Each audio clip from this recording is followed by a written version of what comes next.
안녕하세요. 사경환입니다. 다음 강의 동영상은 2019년도 2회 57번 필기 기출문제로서 표집 틀과 모집단에 대해서 한번 좀 살펴봐 드리도록 하겠습니다.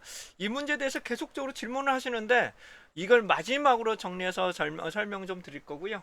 여기서도 이해가 안 되시면 어쩔 수 없습니다. 그거에 대해서는 뭐 제가 더 이상 해당한 부분을 설명하기가 어려웠기 때문에 이런 부분은 여기서 이 동영상을 마지막으로 설명 좀 드리도록 할게요. 자, 문제 유형을 한번 살펴보도록 하겠습니다. 2019년도 2회가 될 것이고요. 다음 중 표집 틀이 모집단에 비해서 큰 경우는 무엇이냐라고 나와 있는데요. 우선 한국 대학생 학생 등록부를 이용한다. 표집에서 교문 앞에서 의미로 표집을 한다. 한국 대학교 학생을 서울 지역 휴대폰 가입자 명부를 통해서 표집한다. 마지막으로 한국 대학교 체육학과 학생을 대상으로 서울대학교 학생 등록부를 이용해서 표집한다 라고 되어 있는데, 다시 한번 말씀드립니다. 한국어 해석 능력이 매우 필요합니다. 조사 방법론은 인문학 계열이기 때문에 가장 좋은 거, 가장 나쁜 것을 선택을 하는 거예요. 몇 번이고 설명을 드리는데 가장 좋은 거, 가장 나쁜 것을 선택하는 것이지 정답을 딱 선택하기는 어려워요. 다시 한번 말씀드릴게요. 예를 들어 볼게요. 다음 중 가장 믿을 수 없는 사람이 누구이냐? 엄마, 아빠, 동생, 그다음에 친구, 이렇게 있다고 가정을 하겠습니다. 자, 다음 가처럼 나오면 당연히 물론 이럴 수 있죠. 아빠가 믿을 수가 없는 아빠들도 있을 수 있어요. 근데 이 중에서 보편타당하게 가장 믿을 수 없는 사람이다 그런 것은 친구라고 판단을 해주는 거죠. 그러니까 가장 나쁜 거나 가장 좋은 거를 선택합니다. 이건 인문학이에요. 이건 방법이 없어요. 가장 좋은 것과 가장 나쁜 것을 선택을 합니다. 그러니까 정답, 수학처럼 정답이 있다고 생각을 하시면 안 됩니다. 그래서 특히 해당되는 해석 능력이 반드시 필요하다. 이것을 보편적으로 이해를 해주셔야 된다는 것을 다시 한번 말씀을 좀 드리고요. 자, 여기서 또한 중요한 것은 한국 대학교 학생이라고 이렇게 나와 있습니다. 근데 제가 제 기억으로는 아마 이게 한국 대학생이라고 출제가 됐을 수도 있어요. 그렇다면 우리나라 대한민국 전체 학생이라고 보실 수도 있게 해석을 잘못할 수도 있죠. 그래서 저는 아예 한국 대학교 학생이라고 명확하게 제시를 하고 있습니다. 출제위원들도 해당되는 부분이 잘못되게 출제될 경우가 있기 때문에 해당 부분을 제가 수정해서 고정을 하고 있습니다. 저도 실제로 출제를 하다 보면 상당히 시험 문제를 만들기가 상당히 어려워요. 자, 여기서 보시게 되면 다시 한번 말씀드립니다. 한국 대학생 학생을 해당되는 대학교 학생을 추출하고자 한다는 의미예요. 요것만 체육학과가 되겠죠. 그렇다면 한국 대학교 학생 등록부를 활용한다는 것이 가장 좋은 방법이 되겠죠. 다시 한국 대학교, 그러니까 A 대학교로 할게요. 그냥 A 대학교 학생을 뽑고자 한다. 그러면 A 대학교 학생 등록부를 활용하는 것이 가장 좋을 겁니다. 그런데 그래도 누락이 될 수가 있어요. 왜냐하면 어떤 경우가 있을까요? 자퇴를 하는 경우도 있을 수 있겠고요. 수학을 하는 경우도 있겠죠. 휴학. 그다음에 군 휴학 같은 경우는 실제로 조사를 하고 싶어도 조사를 할 수가 없는 대상이 될 수도 있겠죠. 또는 어떤 것이 있을까요? 재입학. 해당 부분 재입학이 할 수도 있고요. 복학도 있을 수도 있겠고요. 복학을 연기할 수도 있을 수도 있겠죠. 이런 다양한 상황들이 있겠고요. 그 다음에 또 뭐가 있을까요? 편입생도 있을 수도 있겠죠. 그래서 누락될 수도 있는 경우도 있어요. 그러니까는 실제로 학생 등록부를 사용한다고 해서 100% 일치하지 않을 수도 있습니다. 왜냐하면 중간에 자퇴나 군 휴학 같은 경우는 접근을 하고 싶어도 접근을 할 수가 없기 때문이죠.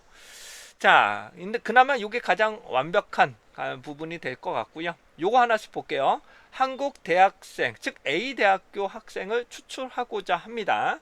근데 해당되는 교문 앞에서 추출한다고 하면 이거 역시 해당되는 표집 틀에 비해서 다시요. 한국 대학생, 그러니까 A 대학교 학생을 조사하고 싶은데 A대학교 교문 앞에서 조사를 하게 된다면 어떤 문제점이 있을 수 있을까요? 물론 누락이 될 수도 있고요. 누락이 될 수도 있고요. 학생이 아닌 대상이 들어갈 수도 있겠죠. 그렇기 때문에 해당 부분은 이거 역시 표집틀 해당되는 리스트가 모집단에 비해서 해당되는 모집단에 비해서 표집틀 자체가 요게 표집틀이 되겠죠. 표집틀 자체가 큰 거죠. 큰 거죠. 여기서 말하는 크다는 것은 해당하는 부분이 어떻게 될까요? 다시요. 해당되는 요 리스트가 어떻게 된다는 뜻이에요? 보다 크다는 거죠. 크다기 때문에 해당하는 부분이 부분이 누락되거나 잘못된 선정이 될 수도 있다는 부분이 될 수 있어요. 자, 다음입니다.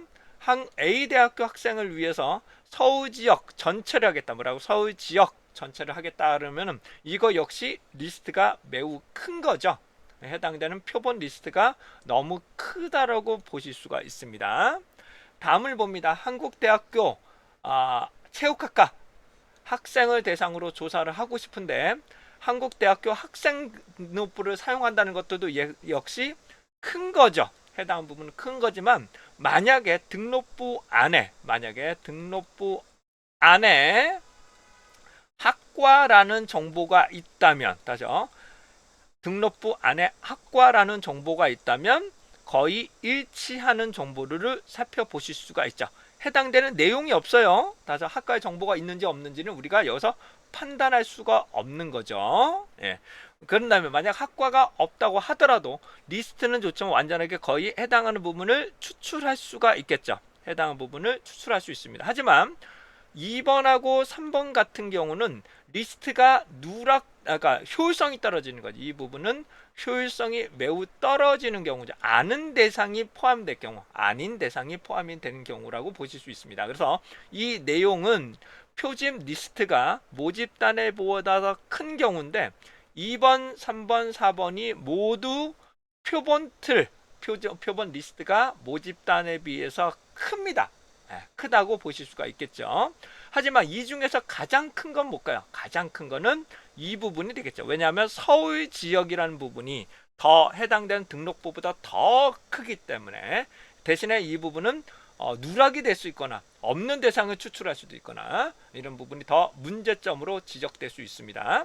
그래서 여기 같은 경우는 1번이 가장 좋은 거고요. 그 다음에 4번을 대상을 한다면 리스트는 확보해야 전체 리스트에서 선정 과정을 하기 때문에 이 부분은 충분하게 조사가 가능한 부분. 이 정도만 되더라도 상당히 좋은 겁니다. 여러분들 설문조사를 한다고 가정을 해보겠습니다. 일반적으로 설문조사를 한다고 가정을 했을 때도 어떻게 될까요? 일반적으로 전체 회원들을 대상으로 조사를 하고 그 중에서 일부 전체 조사가 안 되기 때문에 일부를 응답한 대상들만 가지고 선정을 하는 것이겠죠. 이런 경우에도 표본 틀이 모집단에 비해서 크다는 거죠. 대신에 이거는 회원을 대상으로 해야겠다라는 것으로 한정을 해야 되겠죠. 그렇기 때문에 1번 또는 4번은 현실적으로 적합한 조사 방법입니다. 하지만 2번하고 3번은 상당히 부족한 조사인데 그 중에서도 3번은 정말로 효율성 측면에서 매우 나쁜 조사 방법이라고 보여집니다. 그러므로 3번이 가장 문제점이 발생한다 라고 이해를 하시면 됩니다. 이렇게까지 설명을 해드려도 이해가 안 되시면 방법이 없습니다. 이 부분은 그냥 답안지를 이해하시거나 보시면 되실 것 같고요. 요게 반대로 이렇게 될 수도 있죠. 한국 대학생 A대학교 학생을 조사하고 싶은데 체육학과를 하게 된다면 오히려 누락이 더 작은 법이기 때문에 얘는 포괄성이 문제가 될 수도 있게 되겠네요. 자, 문제를 만약에 고친다면 만약에 이렇게 나타날 수도 있겠죠. 만약에 한다면 학생을 한국대학교 체육학과 학생을 이용하여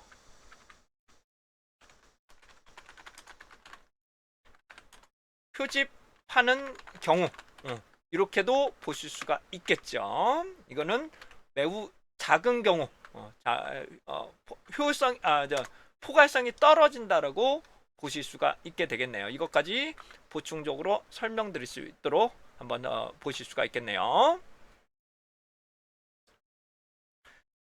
자, 문제 출제자의 의해를 잘 보셔야 돼요. 출제자의 의향을 살펴보셔야지 이 문구 하나하나를 보시는 게 그 의도가 그런 의도가 아닙니다. 그런 의도가 아니에요.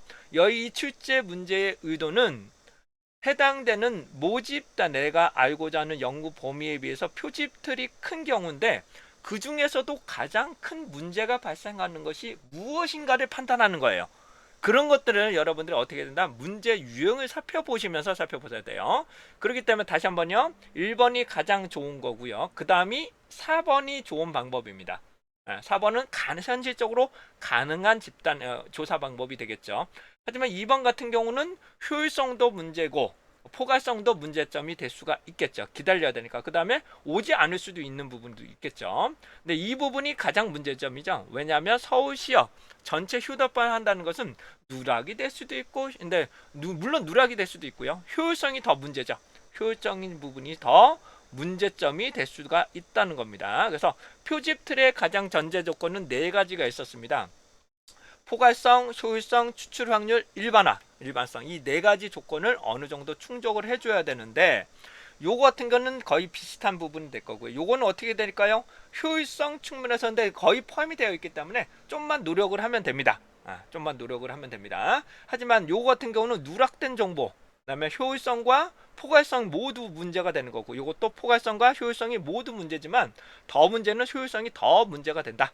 그렇기 때문에 표집 틀의 문제점이 더 부각이 될 수 있는 것이 3번입니다. 단순하게 해당 부분은 이런 식으로 문제를 풀어보셔야 돼요. 그 다음에 이론을 반드시 보셔야지, 이론을 공부하지 않고 그냥 이런 식으로 그냥 단순하게 문제 푸시면 여러분 접근하는 것이 매우 어렵게 된다는 점 다시 한번 말씀드립니다.